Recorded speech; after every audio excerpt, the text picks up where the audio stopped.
Comment में DA से लिख के पढ़ने वाला आज अपनी लॉजिक बिल्डिंग स्ट्रॉन्ग करते हैं। मुझे एक फिबोनाची सीरीज दे रखी है, इसको प्रिंट करना है रिकर्सिव वे में। सपोज मेरे पास F01 दे रखा है और F11, first 0 and second is 1, ये दे रखा है मुझे।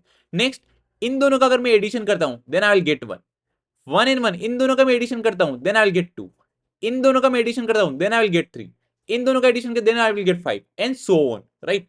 इसका मुझे रिकर्सिव सॉल्यूशन लिखना है। रिकर्सिव सॉल्यूशन के लिखने एक बेस केस चाहिए, एक रिकर्सिव केस चाहिए। बेस केस रिकर्जन स्टॉप करेगा, रिकर्सिव स्टेप बार बार रिकर्जन करेगा। सपोज मुझे F3 निकालना है, ओके 0 1 2 3 दिस एलिमेंट, राइट।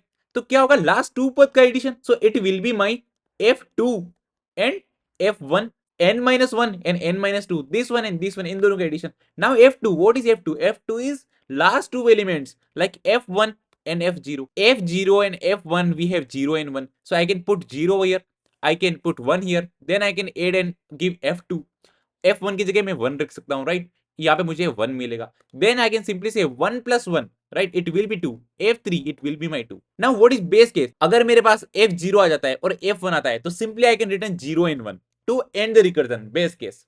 जल्दी से इसका कोड देखते हैं। so if my n is equal to 0 then I can simply return 0 base cases, and simply if my n is 1 then I can return 1, and the next case what I can return, I have to add two last elements, right, so I can return 1 n minus 1 plus 1 n minus 2। तो इस recursive programme की time complexity कितनी होगी मुझे comment में बताओ। और अगर तुम्हें टाइम कॉम्प्लेक्सिटी कैलकुलेट करने में प्रॉब्लम आ रही है तो मैंने पूरी टाइम कॉम्प्लेक्सिटी की सीरीज बनाई है यूट्यूब पे, तो उसको जाके देखो और ग्राइंड करो। And see you in the next video.